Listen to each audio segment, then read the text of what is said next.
All right, so it's the next day, day 2 of the manual swap. And I made some good progress yesterday, but I got hung up on a few things. I was hoping to maybe get the automatic transmission out yesterday, but we'll definitely get it out today.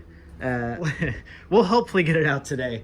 I think that's probably going to be the most difficult thing just because automatic transmissions are big and heavy and complex. But luckily I have this transmission jack, and this worked really, really well to pull out and reinstall that huge 6-speed manual in the Challenger. So I think it should have no problem pulling out this 300ZX auto and reinstalling the manual as well.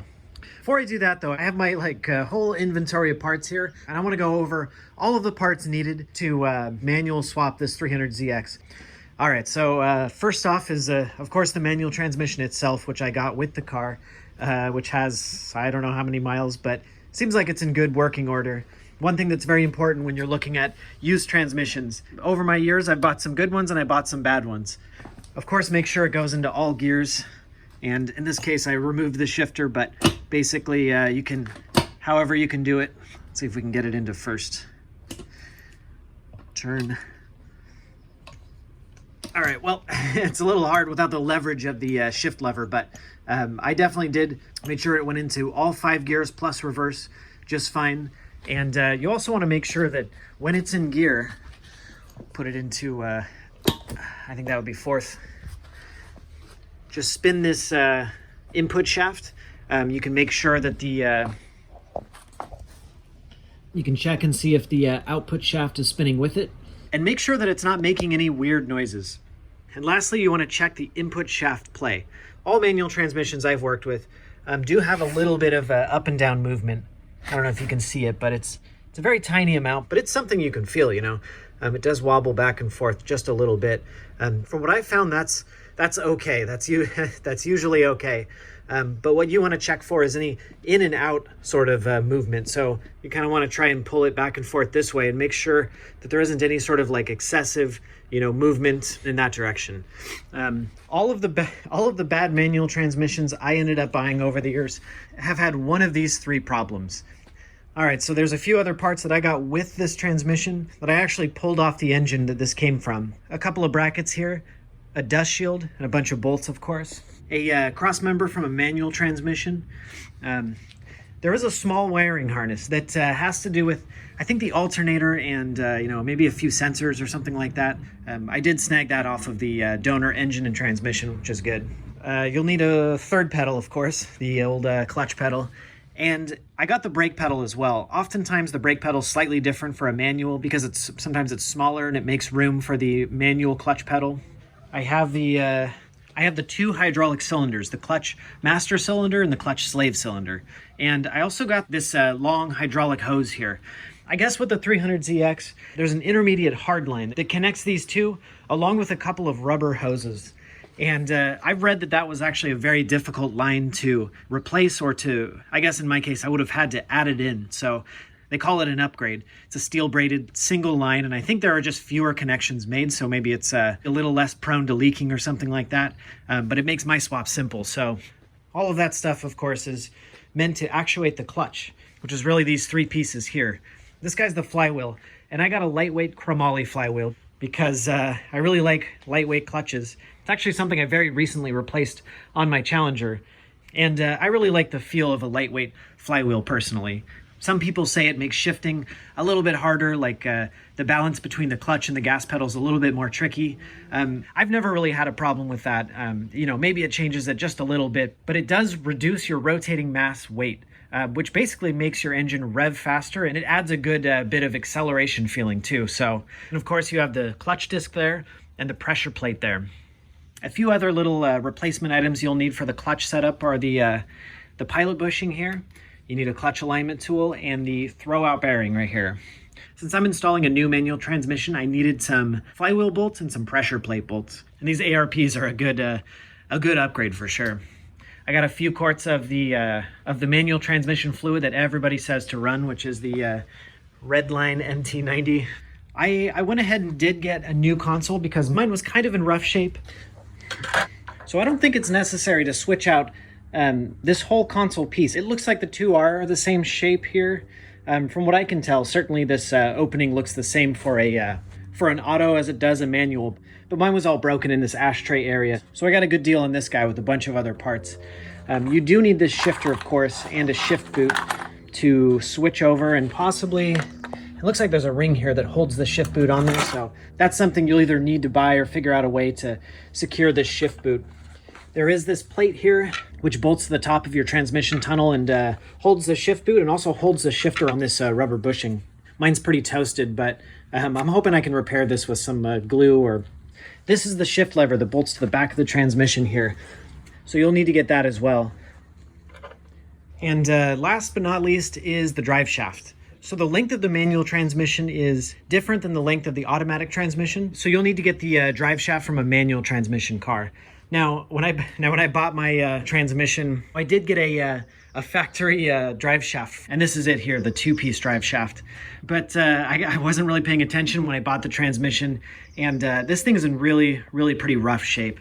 You can see that my U-joints, I guess that one's okay, but I know one of these U-joints here is, I think it's this one. There's some play in this U-joint. And this middle bearing here is, what I understand is pretty common to go out, is completely blown out here. And I'm pretty sure that this middle bearing is replaceable, but the U-joints are not replaceable, which is kind of weird, but I've seen that on a lot of Japanese cars of this era. They just don't have replaceable U-joints, so you have to get a new drive shaft. So I managed to pick up this 1-piece aluminum drive shaft used. I got a pretty good deal on it, and it's in good condition, you know, good U-joints, replaceable U-joints too, so if I ever need to replace the U-joints, I can. And lightweight. And people say that having the 1-piece versus the 2-piece gives the car a little bit more of like a direct connection between the engine and the rear axle. So this is supposed to be kind of an upgrade for the car. I've read things about, you know, the possibility of some vibration because of the drive shaft angles or whatever, which I'm kind of really worried about considering all the trouble I've been going through with my Challenger and drive shaft vibrations. But I'm going to give it a try because I got such a good deal on this thing. And this is pretty easy to remove later if I need to replace it. I can always just buy a brand new OEM drive shaft. Here, I'll grab my automatic drive shaft and I'll show you the difference here.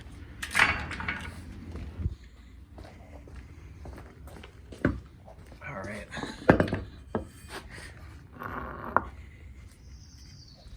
All right, there you go.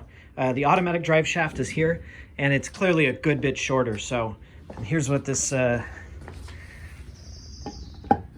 There's what the aluminum drive shaft looks like. And because I'm obsessed with rotating mass weight, I think I'm going to weigh the factory manual drive shaft and the aftermarket 1-piece aluminum drive shaft. I'm curious to see how much weight I'm going to save between the two.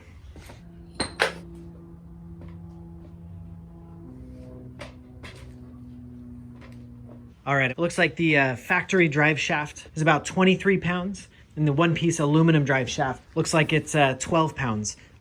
All right, time to get started on this automatic transmission. So I have some wires to disconnect. I have a couple of transmission coolant lines to remove completely, and then I can start unbolting this thing from the engine.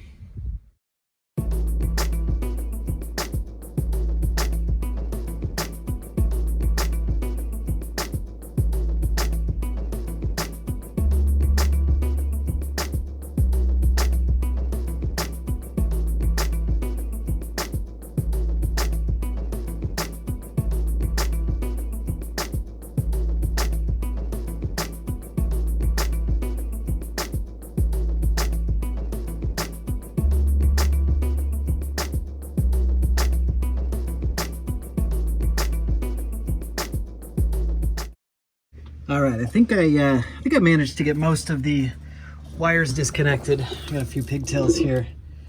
Got this stuff here. I think that there's probably a few still connected up there that I can't get to that are up behind the engine bay. So I think I'm probably just gonna clip the wires back here. I always try and preserve stuff as much as possible, but I really don't think there's anybody swapping from manual to automatic. I also got kind of sick of taking a transmission fluid shower here because these coolant lines were kind of stubborn. I managed to get one side off, but you saw me hacksaw through that other one. So I guess now it's time for the transmission jack. I'll probably end up putting it somewhere on this pan, which normally wouldn't be a good idea because it'll probably dent pretty easily, but I'm just gonna throw away this transmission anyway.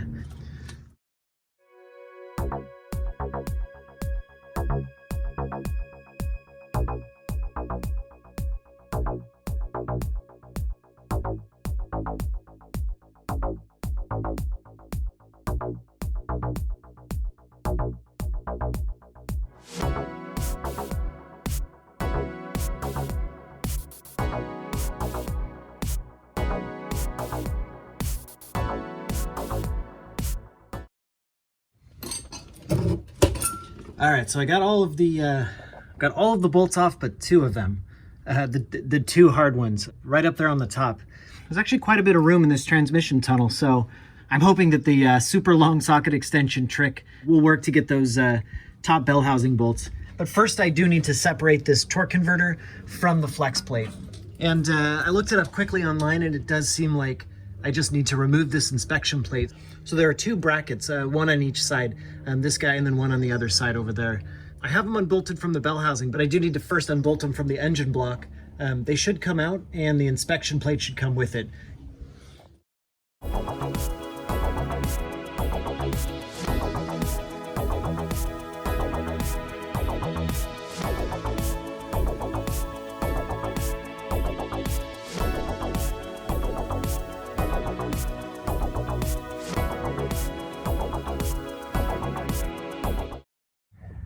All right, so I just got one last bolt. It's kind of hard to see. This is the last one here, and you can see, I think you can see up there, yeah, there you go.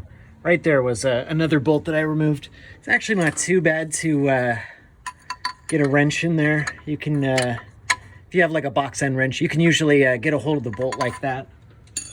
And this torque converter is spinning when you try and loosen these bolts. So what I did was I used this starter hole here to wedge a screwdriver in there, kind of like that, or I guess like this. So that will hold the flex plate there while you loosen the bolts. And then this also is a good way to kind of, if you need to crank this thing to spin it to get to the next bolt, you kind of just wedge it in there and crank it, just like that.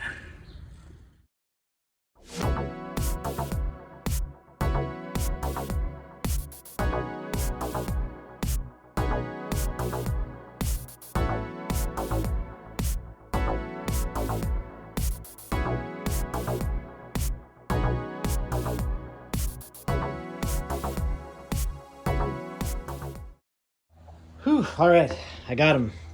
I used almost every extension that I own here.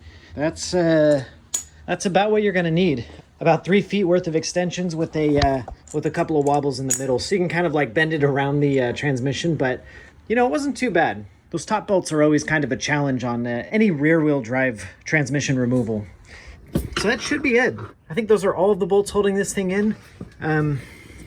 I did remove the cross member here and lower this guy down just a little bit. So all we need to do now is start to separate the transmission from the engine, and it should come down pretty easily.